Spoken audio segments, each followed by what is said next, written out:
جلال وجهك الكريم وعظيم سلطانك. اللهم صل وسلم على سيدنا محمد وعلى آله وصحبه أجمعين. اللهم إنا نسألك رضاك والجنة ونعوذ بك من سخطك والنار. اللهم أنزل الرحمة والنعمة والبركة علينا في هذا المكان برحمتك يا أرحم الراحمين. اللهم أنزل الرحمة والنعمة والبركة علينا في هذا المكان برحمتك يا أرحم الراحمين.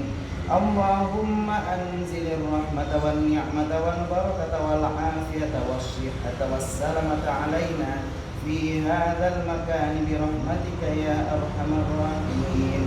اللهم اجعل هذا جمعنا جمعا مرحوما وتفرقنا من بعده تفرقا معصوما. وإذ يرفع إبراهيم القواعد من البيت وإسماعيل ربنا تقبل منا إنك أنت السميع العليم.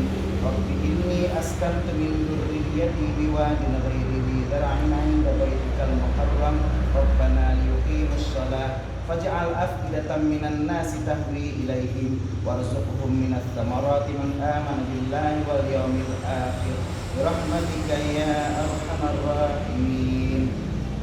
اللهم اغفر لنا ذنوبنا ولوالدينا وارحمهما كما ربيانا صغيرا ولآبائنا ولأمهاتنا ولأجدادنا ولجداتنا ولجميع المؤمنين والمؤمنات والمسلمين والمسلمات الأحياء منهم والأموات برحمتك يا أرحم الراحمين.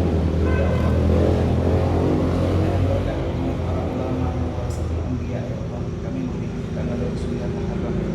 sebagai awal keberkahan dan masuknya kami ke tergoyang bagi ya Allah.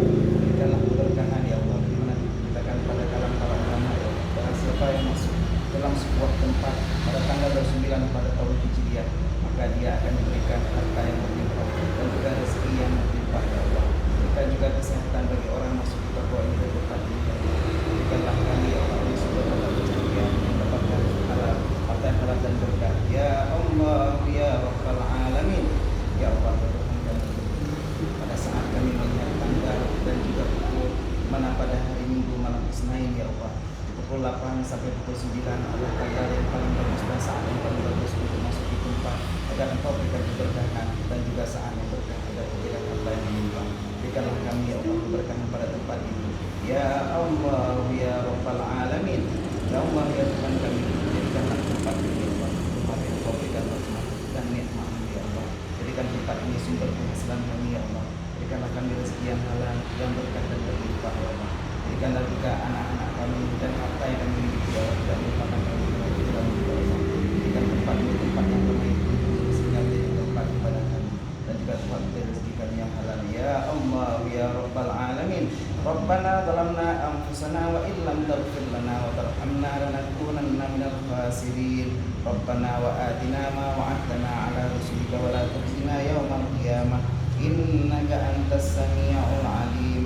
Rabbana atina fid dunya hasanatan wa fil akhirati hasanah wa qina adzabannar wa adkhilnal jannata ma'al abrar ya aziz ya ghaffar ya rabbal alamin. Rabbana taqabbal minna innaka antas sami'ul alim wa tub 'alaina innaka antat tawwabur rahim wa tub 'alaina innaka antal jawwadul halim. Wa sallallahu wa sallam ala sayyidina Muhammad wa ala alihi wa sahbihi ajma'in. Subhana rabbika rabbil izzati 'amma yasifun wa salamun 'alal mursalin walhamdulillahi rabbil alamin. Al-Fatihah wa rahmatullah wa a'udzu billahi minasy syaithanir rajim. Bismillahirrahmanirrahim.